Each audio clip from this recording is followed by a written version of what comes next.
Welcome to The Secret Place with Bennett. 5-minute devotions for hungry hearts and searching souls. Hey there, this is Steffa. Welcome to The Secret Place. It's September and there's a little slight breeze in the air down here in South Florida. I'm sure it's much more beautiful and cooling down up north, but here we're enjoying the first just inklings of fall. It's a very subtle fall, but we're enjoying it. Today's reading for you is from The Awakened Heart by Gerald G. May. I love this book. I've given it away to many people, and I wanted to share an excerpt from it to you. The gift, and we are all aware of its being a gift, is that somehow the grace of God has stayed with us in our struggles to be lovingly present together. Grace has helped us avoid too much competitiveness, too much emphasis on institutional survival, too much self-importance, too much attachment to routine. We pray for that grace to continue for as long as we are meant to be together. I see the grace happening most vividly in the individual people who make up our community. It is true for every spiritual community. There is always someone who very quietly and prayerfully supports the others. There is always someone to lighten things up when we become too serious, and someone to call us back when we have flown too far afield. At any given time, someone is concerned with getting the job done, and someone else is saying it's only God's love, it's only loving God that's important.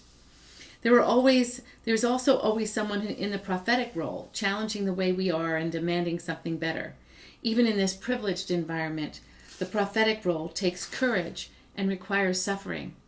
Like every system and institution, we become addicted to the ways we do things. We do not want to let them go. We do not want to let them go. Do you ever do that? Do you ever find yourself so attached to the way you've been doing things, or the way you want to do things, that you just lose it? You just get so angry or frustrated or depressed or even despairing that you just want to leave. Maybe leave your job, maybe leave your marriage, maybe exit your friend group. I bet some of you do, because these are the kinds of things that happen all the time. We are human beings, and it's easy for us, once we've found something that's meaningful that we want to say or do, or something that's touched us so deeply that we feel like, well, that's the only message that needs to be shared. And when someone comes with another part of the message, or another message that maybe eclipses what we see, we want to push them away, or we get aggravated. That's what I think Gerald May is talking about here, that sense of being addicted to the ways that we do things, addicted to our own ways of thinking. We want things to go on the way they always go on. I know I sure do. I get that way too. And this really struck me when he mentioned the example of he's talking about the community that they have in their workplace. It's a spiritual community. I think it's a nonprofit he's with, and the people are all, spiritually minded and walk together in a way of faith, right? And that's just so rich and such a fulfilling way of living this life in a way with others, rather than in a little isolated bubble. A lot of people do the isolated bubble thing, by the way. I don't know if you're one of them. A lot of people do the isolated bubble thing because people are just too complicated. People complicate things up, and people have hurt me too much, or people are a pain, whatever. It's just easier to do it myself. And it sure is. Most things are just easier to do yourself, right? But what we do when we choose that is we go further into our little isolated,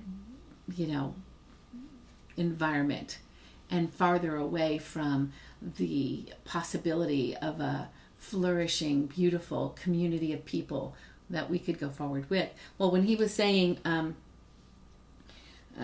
any given time, someone is concerned with getting the job done, and someone else is saying it's only loving God that's important.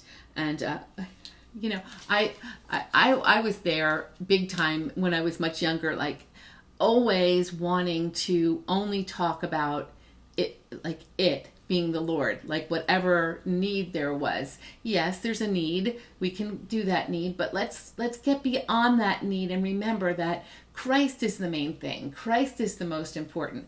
And some of you who are watching may remember that was like, in many ways still is, but especially for many decades, my refrain. Well, let's bring it back to Christ. Well, it's all about what the Lord wants, And there's so much truth in that, and that idea took hold of me, and that love took hold of me in such a way when I was younger that it really informed so many of my decisions as I grew and got older.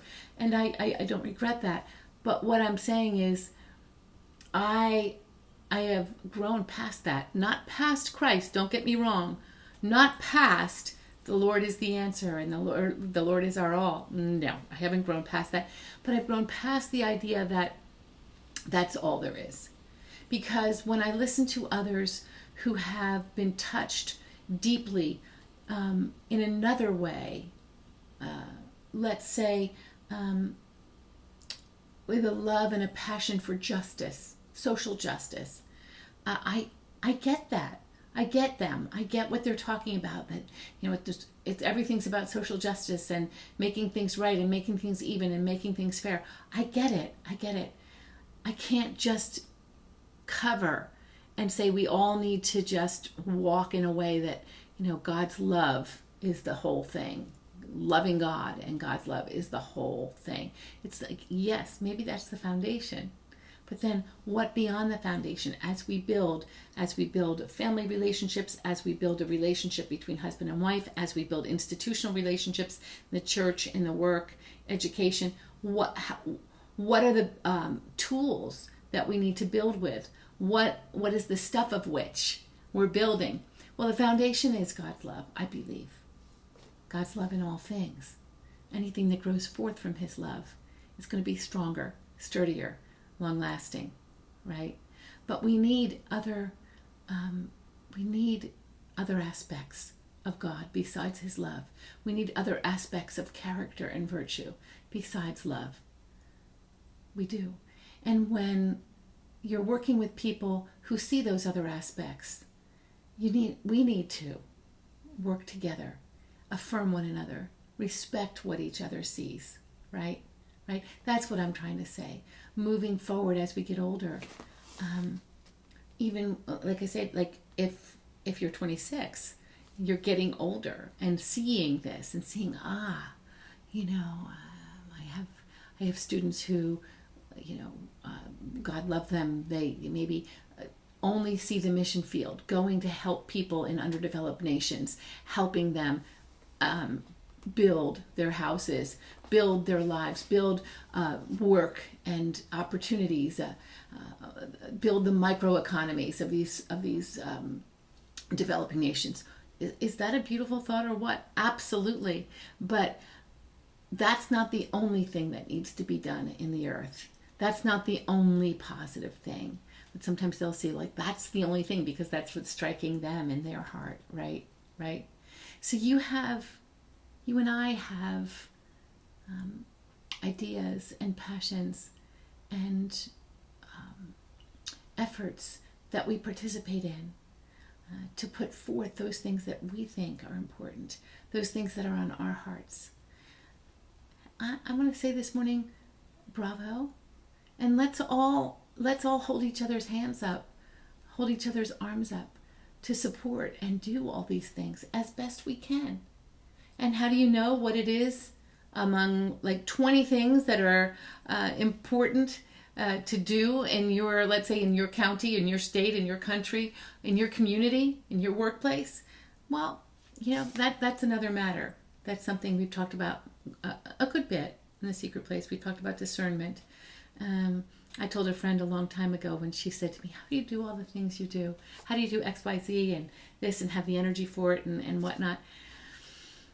I don't know. In some ways, my faith is so simple. And I just I said to her, I don't know. It's almost like there's like I almost see like God puts a banner across my heart with someone's name on it, or an issue, and I just know that like I have the energy for that.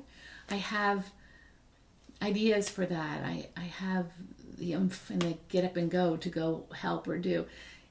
But that means 20 other things don't get done, because we each have one life.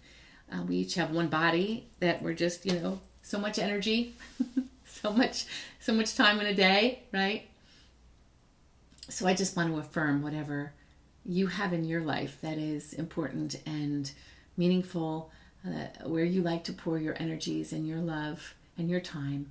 Keep going. Don't stop. One step at a time. Some days you just have to be one breath at a time. Okay? Thanks for listening to The Secret Place today. This has been Steffa. I'm so glad you were here. Breathe, listen, and receive. Take a moment to soak it all in. Until next time.